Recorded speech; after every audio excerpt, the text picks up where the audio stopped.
దేవుడు మనకి ఇచ్చిన కృపని మనం సద్వినియోగం చేసుకుంటూ మన ముందుకు సాగుదాము. మనకిచ్చిన ఆయుష్కాలము మనము వినియోగించుకుంటున్న విధానము, మనము ఎలా బ్రతకాలని దేవుడు ఆశపడుతున్నాడో, మనం ఎలా బ్రతుకుతున్నామో పరిశీలన చేసుకోవడానికి దేవుడు మనకిచ్చిన చక్కటి అవకాశం. ఆలోచన విధానం మారితే తప్ప మనిషి దేవుని దగ్గరికి వెళ్ళలేడు. భూమి మీద చూడగానే సుందరంగా అనిపించేటువంటి జీవన శైలి మనిషిని చాలా కాలం బ్రతికిస్తుంది అని మనిషి భ్రమపడుతున్నాడు. కానీ దేవుడు ఏం చెప్పాడంటే, నరుని ఆయుష్ పరిమితి గలది అని చెప్పాడు. దేవుడు ఒక విధానానికి ఫిక్స్ చేసిన తర్వాత మనిషి నేను దాన్ని లాక్ తీయగలను అనుకుంటున్నాడు. కానీ దేవుడు ఏం చెప్పాడంటే, నువ్వు నా కొరకు నిలబడటం అనేది భూమి మీద చాలా అవసరం. నా కొరకు నిలబడటము అనేది ఎంతగా నువ్వు పరిశీలన చేసుకుని బ్రతుకుతావో,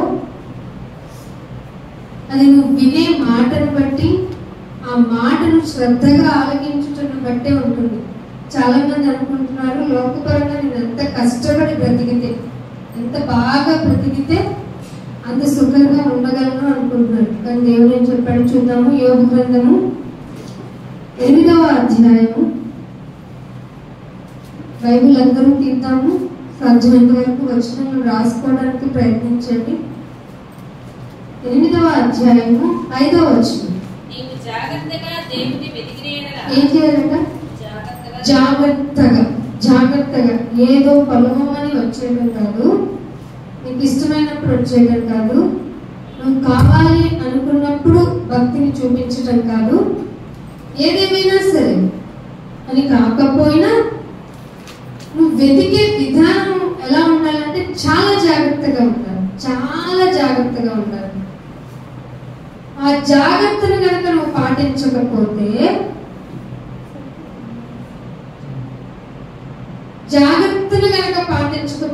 నీలో నీకే భ్రమ కలిగించే భక్తి విధానం అలవర్చుకుంటావు. అది ఎక్కడికి దారితీస్తుందంటే తుదకు మరణానికి. అందుకే దేవుడు అంటున్నాడు, నువ్వు జాగ్రత్తగా దేవుణ్ణి వెతికినేయగా సర్వశక్తుడకు దేవుణ్ణి ఏం చేయాలట? బ్రతిమిలాడుకోవాలి. ఎందుకంటే అవసరం మనది, ఆయనకి ఏం అవసరం లేదు. మన నిజాయితీగా ఉండటం మనకు అవసరం, మనం నీతిగా ఉండటం మనకు అవసరం, భక్తిని ప్రదర్శించుకోవడం మనకు అవసరం. మనమే మన కొరకు బ్రతకటానికి ఇవన్నీ చేయాలి. నువ్వు నీతిగా ఉంటే లాభం ఏంటి? దేవుడికి ఏంటి లాభం? లేదు. అదే యోగ గ్రంథం, ఇదే యోగ గ్రంథంలో మళ్ళీ వచ్చినట్టు 22వ అధ్యాయానికి రండి. 22వ అధ్యాయము 3వ వచనం చూడండి. నీవు నీతిమంతుడవై ఉండుట సర్వశక్తుడకు దేవునికి సంతోషమా? నీవు యథార్థవంతుడవై ప్రవర్తించుట ఆయనకి ఉన్న లాభమా? ఆయన యందు భయభక్తులు కలిగి ఉన్నందుకు ఆయన నిన్నేమన్నా గద్దిస్తాడా? భయభక్తులను బట్టి ఆయన ఏమైనా నీతో వ్యాజ్యం ఆడతాడా? కాదు కదా. ఇవన్నీ నీకే లాభం, ఆయనకి ఏం లాభం లేదు. అంత అసలు ఆయనకి ఏమి, నాకేంటి లాభం అనేటువంటి ఇది లేకుండా నువ్వు నీతిగా ఉండరా, నువ్వు భక్తిగా ఉండరా, నువ్వు సమాధానంగా ఉండరా, సత్యాన్ని వెంబడించరా, హృదయంలో ఈ మాటలు కంఠభూషణంగా ధరించుకో అని ఇంతగా చెప్తున్నాడు అంటే ఎవరికి లాభమై ఉందట? 8వ అధ్యాయానికి వద్దాం.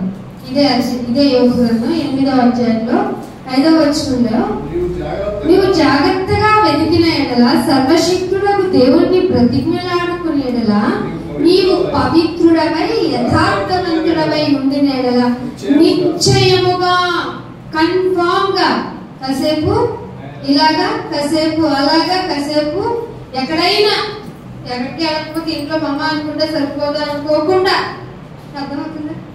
ఎలాగైనా వర్షం వచ్చినా, వాన వచ్చినా, గాలి వచ్చినా, తుఫాన్ వచ్చినా పాట పాడటం కన్నా అలాంటి సిచ్యువేషన్స్ వచ్చినప్పుడు ఈదుకుంటానైనా వచ్చేసామనుకో, శ్రద్ధగా నిశ్చయంగా వెతకడం అంటే అది. నిశ్చయముగా ఆయన యందు శ్రద్ధ నిలిపిన ఎడలా, నిలిపితే నీ నీతికి తగినట్లుగా నీ నివాసమును వర్ధిల్ల చేయును. ఇదేంటి నాయన? కష్టపడి పగలు రాత్రి సంపాదించుకుంటే వర్ధిల్లుతామని తెలిసింది. మా చేతుల కష్టార్జితంతో మేము బాగా ప్లస్ అవుతామని తెలిసింది. ప్రపంచం చూస్తే అలాగే అనిపిస్తుంది. కోట్లకు పడగలెక్కిన వాళ్ళు ఇచ్చే టెస్టిమోనియల్స్ ఎలా ఉంటాయి? మేము పగలు రాత్రి ఎంతో కష్టపడ్డామన్నది అని వాళ్ళు చెప్తుంటే మేము కూడా ఇన్స్పైర్ అయిపోయాం. నువ్వేంటి రివర్స్ లో చెప్తున్నావు నాయన, ఇది పాటించడం ఏమో కష్టం. కానీ దేవుడు ఏం చెప్తున్నాడంటే, నీ యందు శ్రద్ధ నిలిపి నీ నీతికి తగినట్లుగా ఉంటే వర్ధిల్లుతావు. అప్పుడు నీకు అన్ని అంటే అష్టైశ్వర్యములు నువ్వు అనుకునే వస్తాయి. అప్పుడు నీ స్థితి కొద్దిగా ఉండినా తుదకు నీవు మహావృద్ధి నొందుతావు. జాగ్రత్తగా వెతికితే సుమా, ఇంకా బతిమిలాడుకుంటే సుమా ఇచ్చేద్దావా లేదా? లేకపోతే ఉపవాసం ఉంటా నేను తినడం అంటావా? బతిమిలాడుకోవాలి నాయన. నువ్వు చేస్తే భూమి మీద బ్రతకటం, ఈ జీవన శైలిలో మమ్మల్ని మేము జాగ్రత్తగా ఉంచుకునే క్రమంలో మమ్మల్ని ట్రిగ్గర్ చేసే కొన్ని ఫైనాన్షియల్ ప్రాబ్లమ్స్ అవనివ్వండి, లేకపోతే ఆరోగ్య సంబంధమైన విషయాలు కావని, ఇవన్నీ మమ్మల్ని ఒక అభద్రతా భావానికి తీసుకువెళ్తున్నాను ఆయన. ప్లీజ్ నాయన ఒక చిన్న హెల్ప్ చేయవా అని అనేలోపే చేసి చూపిస్తారు. ఎప్పుడు? ఆయన నీతికి తగ్గట్టుగా. అదే అంటాడు 10వ వచనంలో, ఆయన యందు శ్రద్ధ నిలిపి ఆయన నీతికి తగినట్టుగా ఉంటే తప్ప వర్ధిల్లం. ఇది చెయ్యం. ఎంత ఈజీగా స్కిప్ చేస్తామంటే ఆయన సన్నిధిని. వెళ్ళేది ఎక్కడ? దగ్గరలో వాకబుల్ చర్చికే కదా అనుకుంటాం. ఆయన నీకంటే పెద్దల కడనే ప్రవక్తలు సిద్ధపరిచి వెళ్ళండి, నా ప్రజలకి ఈ విషయాలు చెప్పండి అని హృదయాన్ని ప్రేరేపించి వాళ్ళ కొరకు ఆయన సిద్ధపడి, ఆయన పెద్దల కడ లేస్తేనే కదా మనం ప్రవక్తలు కూడా పెద్దల కడ లేపేది. ఇంత సిద్ధపడి మీరు ఏర్పాటు చేసుకునే సమాజముగా కూడుకునడానికి వచ్చేటప్పటికి రెడీ అయి ఉంటే మీరు ఏం చేస్తారు? ఐకిక విచారాల వల్ల, లేకపోతే తిండి వల్ల, లేకపోతే ఇంకేదో నిద్రాశక్తి తెచ్చుకొని ఇంట్లో ఉండిపోతారు. ఉన్నాడంటారా? ఉన్నాగా తిరిగ్గా మనకి ముందుగా రిమోట్ చేతిలో పెట్టుకున్నాము, ఈరోజు సినిమా చూస్తే పోవడం, లేకపోతే ఏదో డ్రామా కంపెనీ చూస్తే పోవడం. ఏముంది? జస్ట్ ఫర్ ఫన్నే కదా. జస్ట్ ఫర్ ఫన్ కోసం నీ జీవితాన్ని పెట్టామనుకో, ఇదేది కుదరకపోతే ఇద్దరు కూర్చొని క్లాస్ పెట్టుకున్నాం, మాట పెంచుకున్నాం. నీ మీద నువ్వు, నీ మీద నేను, నా మీద నువ్వు, ఇద్దరం అసమాధానంగా ఇంట్లో ఉండిపోదాం. ఇంకా ఏముంది? ఫైట్ ని ఇంక్రీజ్ చేసుకుందాం. పెరిగి గాలిగానే ఎక్కడ దాకా తీసుకెళ్లాలో అక్కడ తీసుకెళ్ళి అసలు చర్చకే మాట్లాడతాం. సాతాను చూసాను ఎంత సులువుగా చిక్కులు పెడతాం, ఎంత సులువుగా. ఏం లేదు, నువ్వు మాటమే అసలు చేసిన తప్పు. ఎన్ని వదిలేసి డిస్టర్బెన్స్ ఉన్న మళ్ళీని తీసుకొచ్చి ఇక్కడ పెట్టు, నా సన్నిధిలో నీకు నెమ్మది అనేసాడు. అంతే. ఏ విషయానికి నువ్వు ఇంట్రాక్ట్ అవ్వో, ఏ విషయానికి అగ్రెసివ్ అవ్వో, ఏ విషయంలోనూ నిన్ను నీవు బహిర్గత చేసుకో. నీ ఎంతట నీకు నువ్వే కంట్రోల్ అయ్యేలాగా వాక్య విధానాలని ఆయన నీకు నేర్పిస్తాడు. ఆ విధానంలో నిన్ను నువ్వు గనక ప్రాసెస్ చేసుకుని, నిన్ను నువ్వు గనక సాధన చేసుకుంటే ఆయన ఖచ్చితంగా నీతో మాట్లాడతారు. శ్రద్ధగా వెతకమన్నాడు. అందుకే నీతిగా శ్రద్ధగా వెతుక్కుంటున్న క్రమంలో బతిమలాడుకోమంటున్నాడు. అవసరం లేదు. ఒక అధికారి దగ్గరికి వెళ్ళినప్పుడు మనం బతిమలాడుకోమా? బతిలాడతాం కదా, మాకు చేసి పెట్టాడమా? బాబు చేసి పెట్టినా అంటే ఇది మనం ఎంచుకున్న, మనలో మనిషి అయినా ఒక అధికారం చేసుకున్న మనమే ఒక అధికారంతో అంత మాట్లాడుతున్నప్పుడు దేవాది దేవుడికి ఏ ప్రాఫిట్ లేదు. నీ వల్ల నా వల్ల ఏం లాభం లేదు, నువ్వు ఉంటే నీకే లాభం అంటున్నాడు ఆయన. అటువంటి పరిస్థితుల్లో ఫస్ట్ నువ్వు యథార్థతను చూపించు. యథార్థతను చూపించాలంటే ఆయన వాక్యం నేర్చుకోవాలి. ఆయన వాక్యము నేర్చుకునే విధానంలో నువ్వు గ్యామ్లింగ్ చేయలేవు, డ్రామాటికల్ గా ఉండలేవు. ఇంట్లో అయినా, బయట అయినా, సమాజంలో అయినా, సంఘంలో అయినా, ఎక్కడైనా నువ్వు ట్రాన్స్పరెన్సీ కనపడిపోతుంది. అందుకే అంటాడు, యథార్థవంతుడు అయితే నిశ్చయముగా ఖచ్చితంగా ఆయన నీ యందు శ్రద్ధ నిలబెడతాడు. శ్రద్ధ, దేవుడు అంటే శ్రద్ధ ఉందండి ఎవరికైనా? శ్రద్ధ ఉందా? అమ్మో దేవుడు వాక్యం చెప్తారంటే వెళ్దామన్నా బిడ్డలు చూపించండి. నేను తొందరగా పాట పాడేసి ఇంటికి వెళ్ళిపోతా. ఒక భక్తుడు, నేను తొందరగా ప్రార్థన చేసి ఇంటికి వెళ్ళిపోతా, నేను తొందరగా ప్రార్థన చేసి బయట సమావేశం పెడతాను, లేదంటే నాకున్న పనులు చూసుకొని వస్తాను. ఏదో వన్సినే బయలుదేరితే పర్లేదండి. దేవుని సన్నిధిని అనుభవించడం అనేది ఆయన నీకు ఇచ్చిన బ్లెస్సింగ్. దానికి నిన్ను తినడానికి ఆహారం ఇచ్చి జీవంతో ప్రాణంతో ఉంచాడు. నీకే అనారోగ్యాలు కలగకుండా, నీకు కలిగిన అనారోగ్యం నుంచి నిన్ను స్వస్థపరిచి ఆయన మనం ఇల్నెస్ కలగకుండా ఉన్నామా? చాలా సార్లు పడిపోయాము, లేవలేమనుకున్నాం.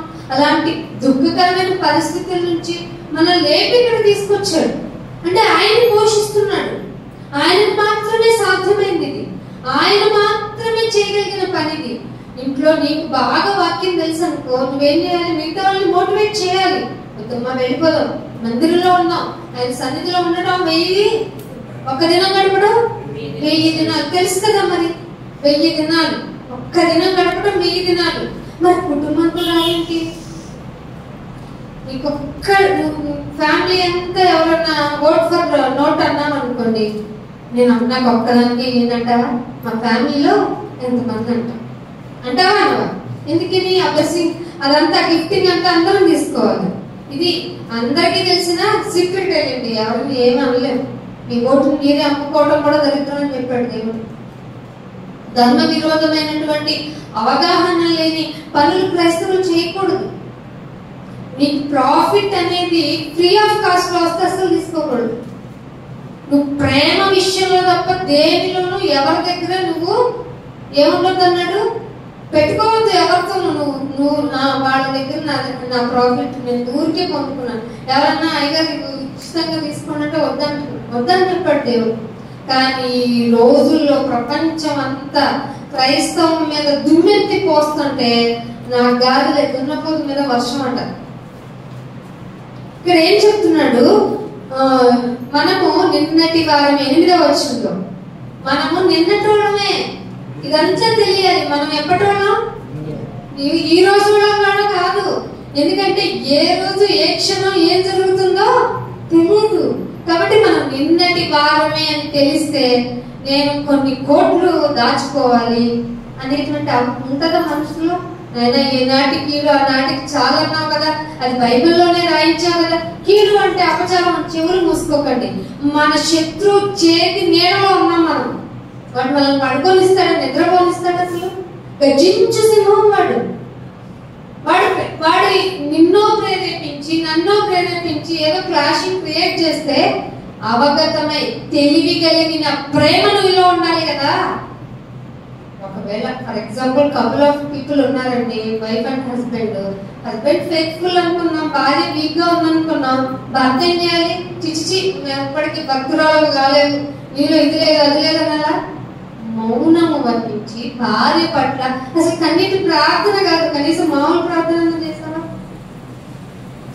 భర్త గురించి అయినా, భార్య భర్త గురించి అయినా ఎలా వస్తారు? మరి నీవే నీ భక్తి వల్లే నీ కుటుంబమే మారలేకపోతే బయట వాళ్ళకి సువార్తను మోసుకుని ఎలా వెళ్ళగలం? మనం వెళ్ళలేం కదా.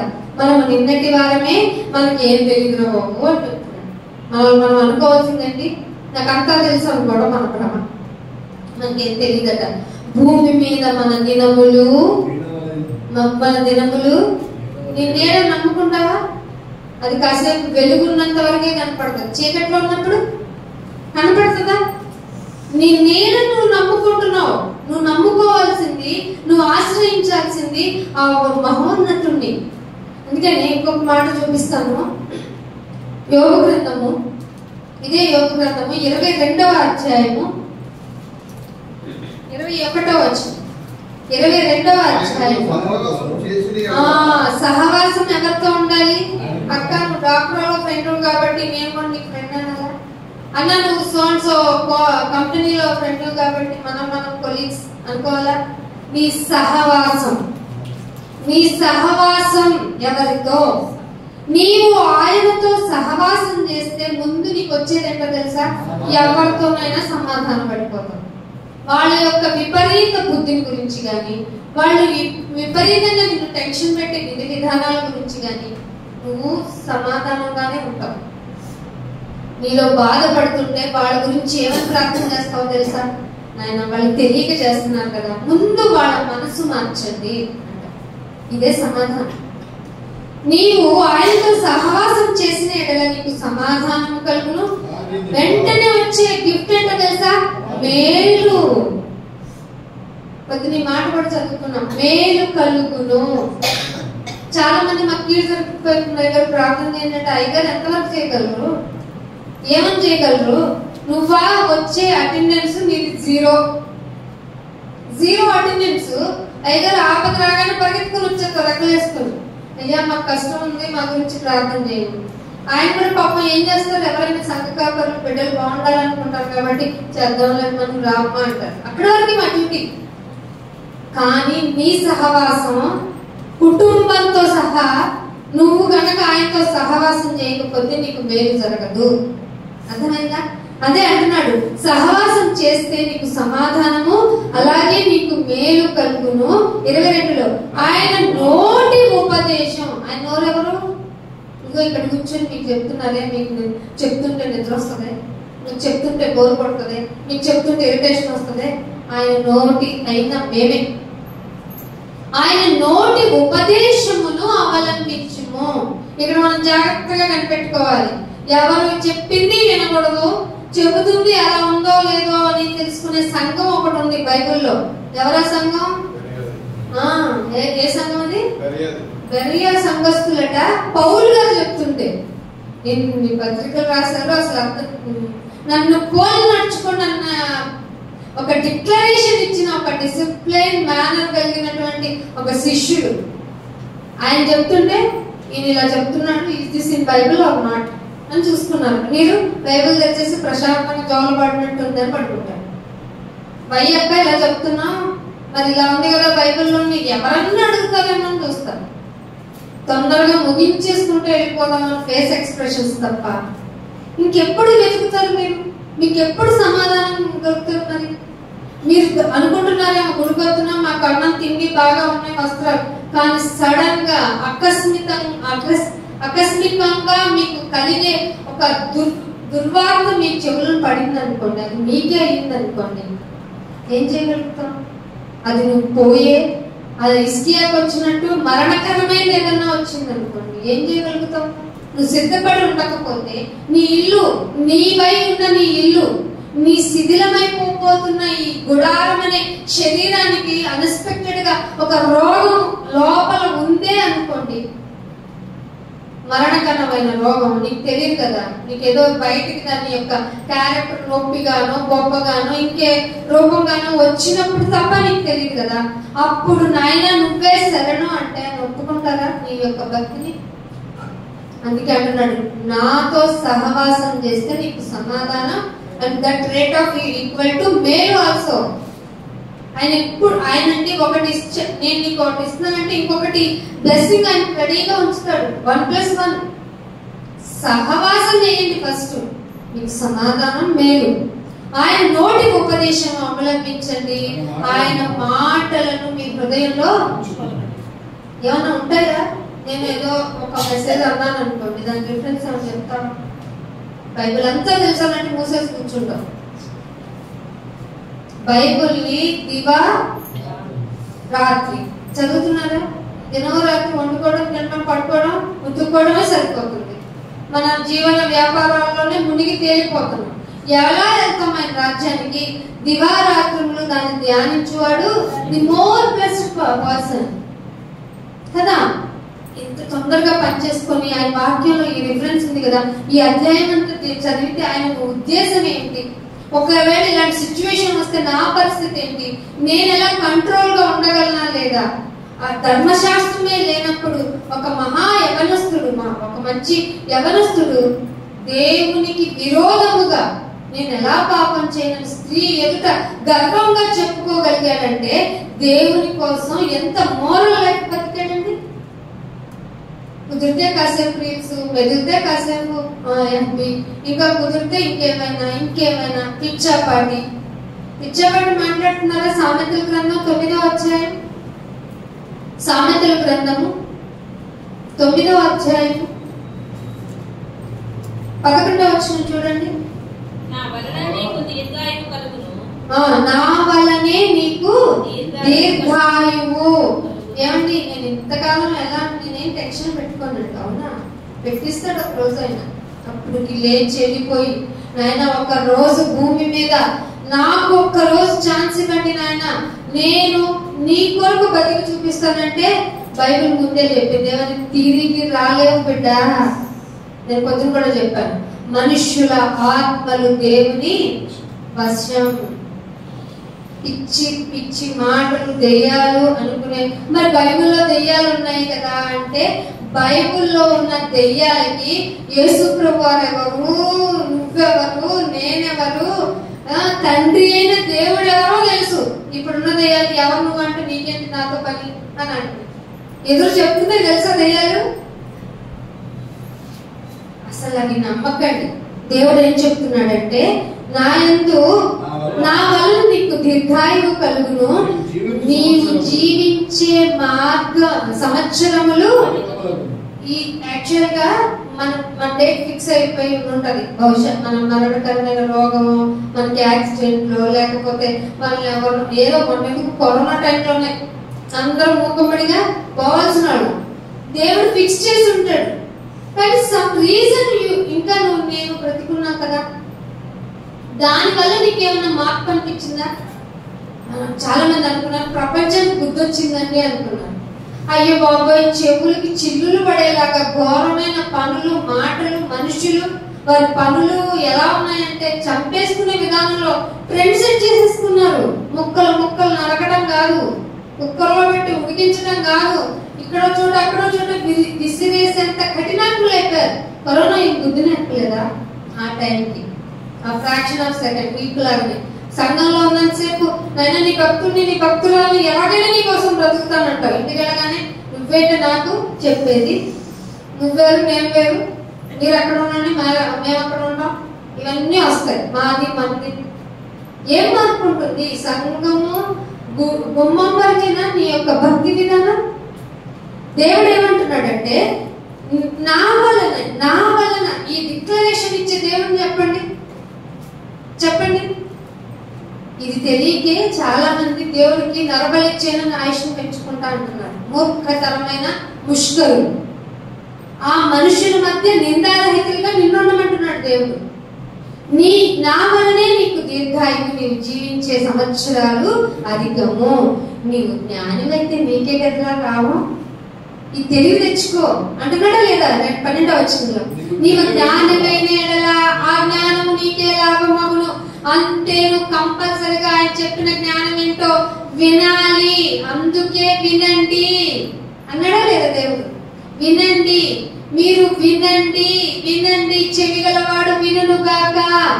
తండ్రి బాధ ఇదే, కుమారుడు బాధ ఇదే, పరిశుద్ధాత్మ యొక్క బాధ కూడా ఇదే. మీరు వినటం లేదు, పరిశుద్ధాత్మని దుఃఖపరు. మనకి వినటం అంటే చిరాకు. అసలు ఎవరైనా చెప్తుంటే వినేలోపు జడ్జిమెంట్ ఇచ్చేస్తాం. అందుకే చాలా గొడవలు మళ్ళీ మొదలవుతున్నాయి అంట. అందుకే నీవు జ్ఞానివైన ఎడల ఆ జ్ఞానం నీకే కదా లాభము. నీవు అపహసించిన ఎడల దాని యొక్క వెయిటేజ్ నువ్వే భరించాలి. ఎవరా జ్ఞానం? జ్ఞానము, తెలివి, సర్వ సంపదలు క్రీస్తునందు గుప్తమై ఉన్నాయి. ఆ క్రీస్తు వాక్యధారి అయి మన మధ్య నివసించెను. ఆ వాక్యం ఇప్పుడు నీకు బుక్లెట్ గా నీ ఎదుట, నీ దగ్గర, నీ బొడిలో నీకు దగ్గరగా ఉంది. చదువుకుంటున్నావా? చివరి దినములలో దీన్ని చదువువాడును ధ్యానించువాడే ధన్యుడు. ఇంకే విధానాలు పెట్టుకోకూడదు, ఎవరు చెప్పింది వినకూడదు. బైబిల్లో ఏం చెప్పారు ఇదే చూసుకోవాలి. ఎందుకంటే పోను పోను సత్యం అనేది ప్రకటింపబడదు. సాతాను ఎంత ప్రయత్నంలో ఉందంటే మన క్రిస్టియానిటీ వర్కింగ్ ఆనెస్టీగా జీరో. అవును, జీరో. దాని యొక్క పని విలయతాండవం చేస్తుంది సంఘాల్లో. అది నేను చెప్పలేదండి, బైబిలే చెప్పింది. ఇక్కడ ఏమంటున్నాడు 9వ ఇదే సామెతల గ్రంథము 13వ వచనంలో చూడండి. 13వ వచనంలో చూడండి. బుద్ధిహీనత, జ్ఞానం లేకుండా ఉండటమే బుద్ధిహీనత. ఈ బుద్ధిహీనత అంట బొబ్బలు పెడుతూ ఉంటదంట, మాట్లాడితే వచ్చేస్తుందంట. ఏమని? అది పైగా కామపురాలు అంటే వేస్ట్ ఫెలో అని బైబిల్లో చెప్పింది. కింద ఫూలిష్ ఉమెన్ అని చెప్తుంది. అంటే ఫూలిష్ అంటే ఇంత వెర్రోడు ఏంటరా నువ్వు అని అంటే ఆ మాట అన్నమాట. బుద్ధిహీనత కలిగినది, బొబ్బలు పెట్టున్నది, అది కామపురాలు, దానికి ఏం తెలివి ఉండదు, పిచ్చాపాటిగా రోడ్డు మీద కూర్చొని చెప్తుందట. అది తన ఇంటి వాకిట ముందు కూర్చుంటది. కూర్చొని అమ్మాయి గురించి చెప్తుంది అనుకోండి. ఇప్పుడు పిచ్చాపాటిలు ఎవరు మొదలని ఊరి రాజవీధుల పీఠం మీద కూర్చుండి ఏం చేస్తుందో తెలుసా? ఆ దారిన పోయే వారిని చూసి, తమ త్రోవను చక్కగా పోయే వారిని చూసి, ఒరే జ్ఞానం లేనివాడ చక్కగా పోయేవాడిని పిలుస్తుందట. ఈ ఎవరు? ఈ కామపురాలు, ఈ ఫూలిష్ ఉమెన్స్ ఎవరిని పిలుస్తారట? జ్ఞానం లేనివాడా ఇక్కడికి రా వారిని అని వాడిని పిలుచును. అది తెలివి లేని వాడు ఒకడు వచ్చుట చూచి, తెలివి లేనివాడు బుద్ధిహీనుడు అంటే ఏది మంచో ఏది చెడో తెలియకుండా వాక్యం అనేటువంటి బుద్ధి జ్ఞానములు తెలుసుకోకుండా ఉంటాడే వాడిని పట్టుకుంటదట. పట్టుకొని ఒరే బుద్ధి లేనోడా ఇక్కడ ఏంటో ఒక విషయం చెప్పనా, దొంగిలించిన నీళ్లు చాలా టేస్టీగా ఉంటాయి తెలుసా అని చెప్తారట. దొంగతనం చేస్తే చాలా బాగుంటుంది అని చెప్తారట. బుద్ధిహీనుడికి ఏం తెలియదు కదా. అవునా, నిజమా? ఎప్పుడు ప్లాన్ చేద్దాం అయితే? చెట్టు జాకే కొట్టేయడానికి, కాయలు కోసేయడానికి మొదలెట్టింది అన్నమాట కామకురాలు. ఇందాక పైగా అయితే వాళ్ళందరికీ విన్నవాడికి చెప్పిన బుద్ధిహీనులకి ఒక విషయం తెలియదట. 18వ వచనంలో అంటాడు, అయితే వీళ్ళందరూ ప్రేతల దగ్గరికి వెళ్ళిపోతారని, దాని ఇంటికి వెళ్ళువారు పాతాళ కోపంలో ఉన్నారని వారికి ఏ మాత్రము, ఎందుకంటే వాళ్ళు బుద్ధిహీనులు కదా, వాక్యం అంటే వినరు కదా, చెప్పింది పట్టించుకోరు కదా, బొబ్బర్లు పెట్టేవాళ్ళు కదా, నువ్వేంటి మాకు చెప్పేదని కొట్లాటికి పోట్లాటికి కూడా వెనకాడిన వారు కదా. ఎన్ని ప్రయత్నాలు కల్పించి దేవుడు నీకు అవకాశం కల్పించి దేవుని సన్నిధిని సద్వినియోగం చేసుకోమంటే నీ యొక్క లోకపరమైన పనుల్లో తర్జన భర్జన పడిపోతూ ఉంటావు కదా. పైగా ఖాళీగా కూర్చుని ఉన్న అమ్మ దగ్గరికి వెళ్ళి అయ్య దగ్గరికి వెళ్ళి కూర్చుని విపరీతమైన మాటలు నేర్చుకుని నువ్వు హ్యాపీగా ఉంటావు కదా. చేతు దొంగిలించిన నీళ్ళే తీపని చెప్పేవాళ్ళంటే వాళ్ళకి తెలియని విషయం బైబిల్ ఏం చెప్తుందంటే పాతాళ కోపంలో ఉన్నారని వారికి ఏ మాత్రము తెలియదు. వారికి ఏ మాత్రము తెలియదు కాబట్టే చెప్పాలి, వాళ్ళని కూడా కాపాడుకోవాలి. అందుకే అంటున్నాడు, ఇదే యెషయా 9వ వచనం, ఇదే 10వ వచనం చూడండి. 10వ వచనంలో ఏమంటాడు? యెహోవా యందు భయభక్తులు కలిగి ఉండటమే. అది ఏంటి ఆయన భయభక్తులు కలిగి ఉండటం అంటే? అది జ్ఞానం. కొబ్బరికాయ కొట్టడం జ్ఞానం కదా? కాదమ్మా. ఈ మీ ఇంట్లో 10 కేజీల బియ్యం నుంచి ఇంత చిన్న డబ్బా వేయడం అది కాదమ్మా. అవన్నీ శరీరపరంగా నేను మొక్కుబడి అని చేస్తున్నవి. మీ ఇంట్లో కాసిన సొరచెట్టు నుండి చిన్న కాయ తేవడం, గుడ్డు తేవడం ఇవి కాదు. ఆయన యందు భయభక్తులు కలిగి ఉంటే, శ్రద్ధగా వెతికితే ఆశీర్వదింపబడతావు, మేలు కలుగుతుంది, సమాధానం వస్తుంది. అందుకే భయభక్తులు కలిగి ఉంటే ముందు జ్ఞానంగా ప్రవర్తిస్తావు. అప్పుడు నీ ఫ్యామిలీస్ లో ఏ క్లాషెస్ ఉండవు. ఉన్న సమాధానాన్ని వెతికి వెంటాడుతావు కాబట్టి ఇమీడియట్ గా అందరం ఇక్కడ వచ్చి కూర్చుంటాం. ఎవరు గొప్ప? ఎవరికి గొప్ప కాదు. అందరము మట్టికి పోయేవారమే, అందరము నిన్నటి వారమే కదా. ఇందాకే కదా చదువుకున్నాం. పైగా నీడ వంటి వారం కదా మనం. భయభక్తులు కలిగి ఉండటే జ్ఞానముకు మూలము, పరిశుద్ధ దేవుని గుర్చిన తెలివి. ఇక్కడ మెయిన్ గా అండర్లైన్ చేసుకోవాల్సిన విషయం ఏమిటంటే మన దేవుడు పరిశుద్ధుడు. పరిశుద్ధ దేవుని గురించిన తెలివే వివేచనకు ఆధారము. దానికే నా వల్లే నీకు అందుకు నీకు దీర్ఘాయువు. అర్థమవుతుందా? పరిశుద్ధ దేవుని గురించిన తెలివే వివేచనకి ఆధారం. అప్పుడు పెరుగుతుంది నీకు దీర్ఘాయువు. లేకపోతే హిజ్కియాకు తెలియకుండా వచ్చిన మరణకరమైన రోగం నీకు రావచ్చు. ఇది ప్రాఫెసీ కాదు, ముందే దేవుడు చెప్పాడు. అందుకనే 14వ వచనంలో ఏమన్నాడో ఒక మాట చూసి ముందుకు వెళ్ళిపోదాం. సామెతల గ్రంథంలోని 8వ వచనం. సామెతల గ్రంథం 9వ అధ్యాయము 8వ వచనం. ఇంత బాగా చెప్పావు కదా, అందరికి వెళ్ళి చెప్పేస్తాం అనుకోకమ్మా. సామెతల్లో అపహాసకుని గద్దించుకో, గద్దించిన ఎలా వాడు నిన్నేం చెప్తాడు.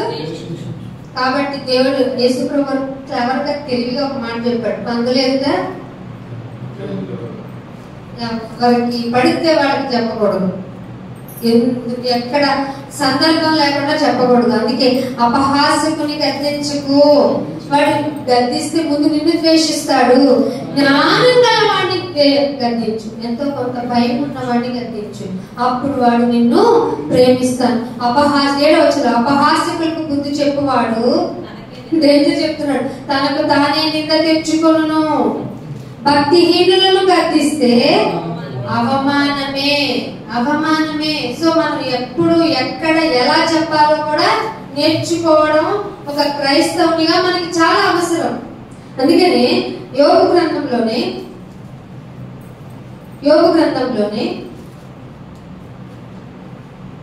2వ అధ్యాయము 9వ అధ్యాయము ముగింపుకు వస్తున్నాను. యోబు గ్రంథంలోనే 9వ అధ్యాయము 24వ వచనం.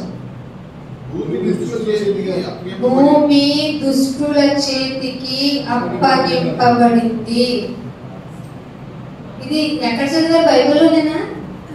బైబిల్లో.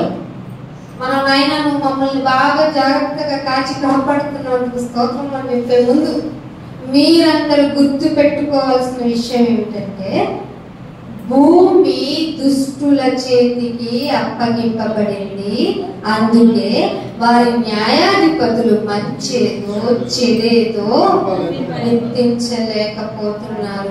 ఒక గర్భిణీ స్త్రీని రేపు చేసిన 8 మందిని బయటకు వచ్చిన తర్వాత పోల్గంటలు వచ్చి వేసి మరి సన్మానించుకున్నాము అంటే న్యాయంలో మంచేదో చెడుగా తెలియట్లేదా? ఇదంతా ఎలా జరుగుతుంది నాయన? మంచి న్యాయం పూర్తి అంటేనే న్యాయం ఏదో మంచిదో చెడేదో చెప్పేవాడు కదా. ఎక్కడికి జరగకపోయినా న్యాయం కోర్టుకు వెళ్తే మాకు జరిగిపోద్ది అనుకుంటాం కదా. ఎందుకు జరగటం లేదంటే మీకు భయంకరమైన నిజాలు చెప్తున్నాను. ఈ మంచి చెడేదో గుర్తించలేకుండా చేసేదే ఆయన. షాకింగ్ గా ఉందా?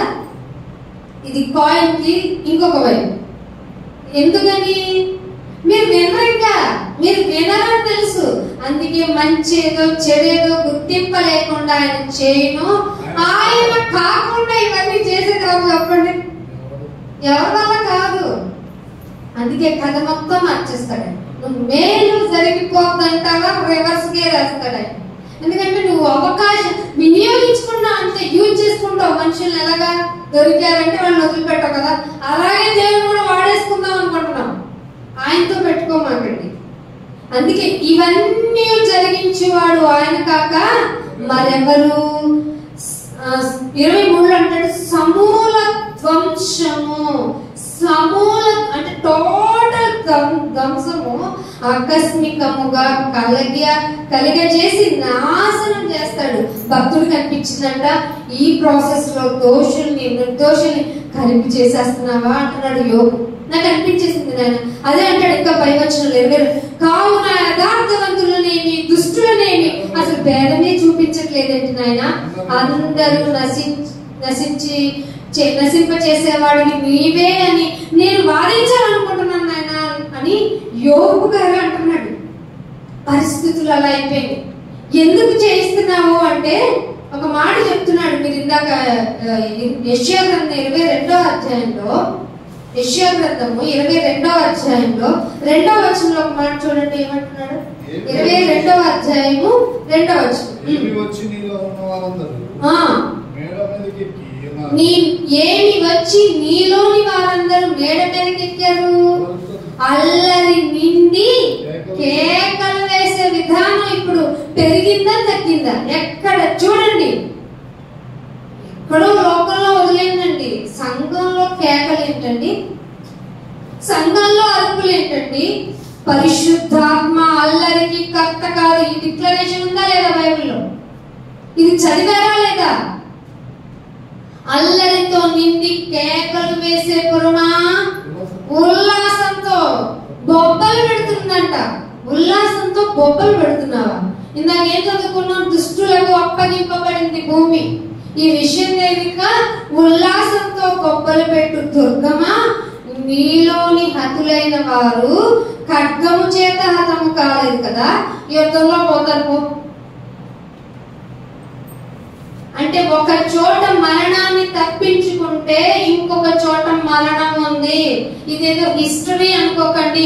హిస్టరీ అయితే మనకేంటి, దీని ద్వారా నువ్వు పాఠం నేర్చుకోవాలి. అందుకనే ఇదే యెషయా గ్రంథంలోనే 17వ వచనం అంటాడు చూడండి, 22లోనే 17వ వచనంలో ఏమంటాడు చూడండి. ఇదే 22వ అధ్యాయం 17వ వచనం. ఇదిగో బలాఢ్యుడు ఒకడిని విసిరి వేసినట్లు బలవంతుడు ఒకడిని. మీరు సినిమాలో చూస్తారు కదా, ఇంత ఉంటాడు హీరో, ఇంత ఆజానుభావుడైన వాడిని తిప్పి తిప్పి తిప్పి పడేస్తాడు. దాన్ని హిట్ సినిమా చేసుకుంటారు మనం తెలివి లేకుండా. దానికోసం ప్రాణాలు తీసేసుకుంటాం, దానికోసం ఏదైనా చేసేస్తున్నాం. తొక్కేసి చంపేయండి అంటున్నారు, మనం చదవకుండా చచ్చిపోతారేంటండి? అట్లా వెళ్ళిపోయి ఒక మనిషి పక్క నుంచి మనం వద్దేస్తున్నారంటే, బాబోయ్ ఎందుకని పక్కకి వెళ్ళాలని జ్ఞానం లేదా? కలగజేయుడు అయినా నువ్వు చావు, ఎందుకంటే నువ్వు మూర్ఖత్వంలోనే ఉన్నావు కదా. ఇట్లా వచ్చి దేవునికి ఇంకొక కాయం చెప్తున్నాను. ఇదిగో బలాఢ్యుడొకని విసిరి వేసినట్లుగా యెహోవా నిన్ను వడిగా విసిరివేయును, వడిగా విసిరివేయును. వడిగా అంటే షార్ప్ గా విసిరితే దొరుకుతావు. ఇంకా ఇది దేవుడికి ఇంకొక రూపం. అందుకనే బాగా కొత్త నిబంధనకు వచ్చేసిన తర్వాత ఒక మాట చెప్పేశాడు. 2వ దశలోనికి రాసిన పత్రిక ముగించేస్తాను ఈ మాట చూపించి. 2వ దశలోనికి రాసిన పత్రిక 2వ అధ్యాయము 3వ వచనం. మొదట భ్రష్టత్వము సంభవించాలి. ఎక్కడ? లోకంలో కాదు. ఎలాగో దుష్టుడికి అప్పచెప్పబడింది భూమి, కానీ భ్రష్టత్వం సంభవించాలి. మీకు షాకింగ్ న్యూస్ ఎక్కడ అనుకుంటున్నారు? సంఘంలో. అది పైన చెప్తున్నాడు. ఎక్కడో తెలుసా? మీకు మొదట భ్రష్టత్వము సంభవించి నాశన పాత్రుడకు పాప పురుషుడు, ద విలన్. వాడికి ఒక రూపం ఉంది, వాడి సంఘంలో విలయతాండవం చేస్తున్నాడు, బయలు పడతాడు వాడు. అప్పుడు వచ్చేస్తుంది అదేనో. ఏమిటదేనో? Second coming of Jesus. అర్థమవుతుందా? ఈలోపు ఏం జరుగుతుంది అంటే, ఎవరు దేవుడు అనబడాలో, ఎవరు పూజింపబడాలో దానినంతటిని ఎదిరించే శక్తి ఉంది దానికి అనుకొని భ్రమపడే విధంగా పనులు జరుగుతాయి. అది ముందు చెప్తాడు. దానికంతటిగా వాడు తన్ను తానే హెచ్చించుకుంటూ ఉంటాడు ఎప్పుడు. దేవుని వాక్యం అంటే ఒక్క నిమిషం నా గురించి చెప్పను, నా సాక్ష్యం చెప్పను, నేనెంత మంచివాడిని అయిపోయానంటే, నేనెంత బాగున్నానంటే అని చెప్పి క్యారెక్టర్ బయటకు వచ్చిన తర్వాత యాజ్ ఇట్ ఈస్ పాత టైంలో ఎలా ఉన్నాడో అలాగే ఉంటాడు. అందుకే అంటున్నాడు, తనను తాను హెచ్చించుకొనును, తాను దేవుణ్ణి.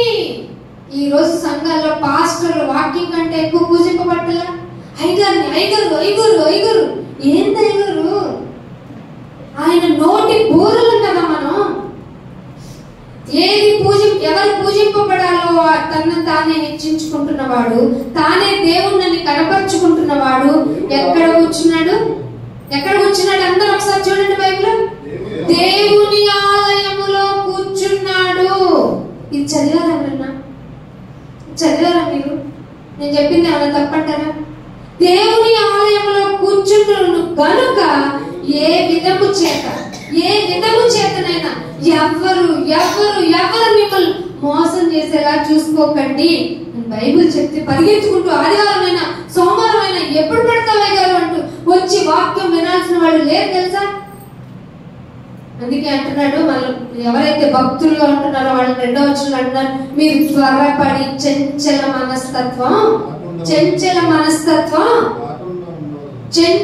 మనస్తత్వం కాకుండా ఉండాలి, బెదరకుండా ఉండాలి. మన ప్రభువైన యేసుక్రీస్తు రాకడను బట్టి మనము ఆయన యొద్ద కూడుకొనుటను బట్టి మిమ్మల్ని వేడుకుంటున్నాను. ఈ లోపు పరిస్థితులు ఎలా ఉంటాయి అంటే 3వ వచనంలో 9వ వచనంలో చూడండి. మీరు ఇంటికి వెళ్ళి అధ్యాయం అంతా చదవండి. తొందరగా చెప్తున్నానని మీరు కంగారు పడకండి, మీరు చంచల మనస్తత్వం లాక్కండి. దేవుని ఆలయంలోనే కూర్చుంటాడు సాతాను అనేది పచ్చి నిజంగా కాబట్టి వాడి యొక్క పరిస్థితి, వాడి విధానాలు సంఘంలో ఎలా ఇంప్లిమెంట్ చేస్తాడంటే, నశించుచున్న వారు తాము రక్షింపబడటానికి, మనందరము దుష్టత్వానికి అప్పగింపబడిన మనల్ని వాక్యము చేత రక్షిస్తాను, వాక్య ప్రకారం నడుచుకుంటే మీ బుద్ధి, మీరు నడిచిన పాత స్వభావము అన్ని మారిపోతాయి. సో మీరు వాక్యానికి ప్రయారిటీ ఇవ్వండి. సత్య విషయమైన ప్రేమ, వాక్య విషయమైన ప్రేమ అవలంబింపలేకపోయారు. కాబట్టి వారి రాక, ఎవడైతే దేవుడిని అనుకుని ఇక్కడ కూర్చున్నాడో వారి రాక అబద్ధ విషయముగా సమస్తమైన బలముతో, అబద్ధమది కానీ సమస్తమైన బలముతోను నానా విధములైన అండర్లైన్ చేసుకుని, మాకు ఇంత తగ్గిపోయింది కదా, మరి క్యాన్సర్ ఇన్స్టిట్యూట్ ఎందుకు, ఆంకాలజిస్టులు ఎందుకు, అయ్యో ఇన్ని రోగాలు, భయంకరమైన రోగాలు వస్తున్నాయి కదా. మన గుంటూరులో పెద్ద, అసలు ఎంత భయంకరంగా రోగం వచ్చింది, డయేరియా వచ్చింది, కలరా వచ్చింది, ఇంకేమో వచ్చినాయి, బ్యాక్టీరియల్ ఇన్ఫెక్షన్స్ వచ్చినాయి. మీరు ఎందుకు తీసేయలేదు? ఒక మనిషి రోగంతో చచ్చిపోతున్నాడు కదా, స్వస్థత నిలయం పెట్టుకున్న నీవు పరిగెత్తుకుంటా ఎందుకు కాపాడలేదు? కాపాడబడడు. అది అంత అబద్ధముతో కూడిన బలముతో ఏమంటాయంట, నానా విధములైన సూచక క్రియలు జరుగుతాయి. వాడే జరిగించుకుంటాడు. సూచక క్రియలతోను మహత్కార్యములతోను దుర్నీతిని పుట్టిస్తాడు. ఆ దుర్నీతిని పుట్టించడమే కాకుండా సమస్తమైన మోసముతోను నశించుచున్న వారిలో సాతానే కనపరిచి బలమును అనుసరించే విధంగా చేస్తాడు. గాస్పెలింగ్ జరిగిపోతుంది కాదట, గాస్పెల్ నేర్చుకుందామని కాదట. ఏం కావాలట? ప్రాస్పారిటీ గాస్పెల్ కావాలి. మాకు జరగాలి, సూచక క్రియలు జరగాలి. అందుకు ఎంత జనమైనా అక్కడికి వెళ్ళిపోతాం. వాక్యం మిమ్మల్ని బలపరిచేది, వాక్యం మిమ్మల్ని పరలోకం తీసుకెళ్లేది వాక్యం అంటే ఎవరు వినేవారు లేరట. సమస్తమైన బలముతో అది సూచక క్రియలు, మహత్కార్యాలు చేసే విధంగా ఉంది కనుక సత్యము చెప్పే పరిశుద్ధ ఆలయాన్ని వెతుక్కోండి. చివరి దినాల్లో మీరున్నారు. వాక్యముతో ప్రయారిటీ ఇచ్చి మిమ్మల్ని వాక్యముతో పోషించే సంఘాన్ని ఎత్తుక్కోండి. ఇంతకు మించి చెప్పినా, ఇంతకు మించి ఎలా మీకు ప్రొక్లైమ్ చేసినా అర్థం కాదు. కాబట్టి సత్యముతో కూడిన అవలంబించాల్సిన ప్రేమను మీరు అవలంబించలేదు కనుక దుష్టత్వానికి అప్పగించేస్తున్నాను అన్నాడు దేవుడు. మీరు మాత్రం ఎవరైతే సత్యం మీద నిలబడ్డారో వాళ్ళు మాత్రం చంచల మనస్కులు అవ్వకండి. ఈరోజు ఏం చేస్తారు? నా కుమారుడు చేసిన త్యాగాన్ని జ్ఞాపకం చేసుకోండి. ఏ ప్రాబ్లం వచ్చినా నిలకడగా ఉండటం నేర్చుకోండి. అవి టెంపరీ అని తెలుసుకోండి. ఈ గుడారము శిథిలమైపోయిన ఈ కన్నులతో, ఆత్మ కలిగిన కన్నులతో ఆయన చూస్తానని జ్ఞాపకం చేసుకుంటూ నీ ప్రవర్తన విధానాన్ని మార్చుకుంటూ మేలు కొరకే, సమాధానాన్ని వెంటాడితే మేలు జరుగుతుంది కనుక మిమ్మల్ని మీరు తీర్చిదిద్దుకొని ఆయన కొరకు నిలబడతారని, చివరి దినాల్లో సంఖ్య పూర్తయ్యే వరకు మీరు శ్రమ పడవలసి ఉన్నది కనుక ఆ శ్రమ నిమిత్తం మిమ్మల్ని మీరు కాగడాగా నిలబడమని యేసుక్రీస్తు వారి తరపున మిమ్మల్ని బతిమలాడుకుంటూ ఈ మాటలు ముగిస్తున్నాను. సత్యం తెలియజేయబడుతూ ఉంది అంటే మన కౌంట్ డౌన్ స్టార్ట్ అయింది. ప్రార్థన చేసుకున్నాం. తండ్రి, మీరు ఏదైతే చెప్పాలనుకున్నారో, ఏ విషయాన్ని అయితే బహిర్గతం చేయాలనుకున్నారో అవన్నీ చెప్పడానికి నాయన సాధారణంగా మమ్మల్ని ఎంచుకున్నప్పుడు స్తోత్రాలు. నాయన సంఘం అంటే సత్యానికి స్తంభమై ఉండాలి. కానీ అపవాది వాడి దేవుడు అనుకుని పూజింపబడుతూ మహత్కార్యాలు సూచక్రియలు మహోబలంతో చేసి చూపిస్తున్నాడు. మీరైతే చర్చల మనస్కులు అవ్వకండి నాయన, నిరీక్షణ కలిగి ఉండండి అని చెప్పాం. మీతో సహవాసమే మమ్మల్ని సమాధానపరుస్తుంది, మీరు కలుగజేస్తుంది కనుక మీరు చేసిన నాయన త్యాగాన్ని గుర్తు చేసుకుంటూ మమ్మల్ని కూడా మేము ప్రాణం పెట్టబద్దులమని ఎదిగి ఆ విధంగా ప్రవర్తించుటకు మమ్మల్ని మా కుటుంబాన్ని కాచి కాపాడమని సత్యంలోనే మమ్మల్ని స్థిరపరిచి బలపరచమని యేసుక్రీస్తు వారి అతి పరిశుద్ధమైన నామములో ప్రార్థన వేడుకుంటున్నాం తండ్రి. ఆమేన్. థాంక్యూ.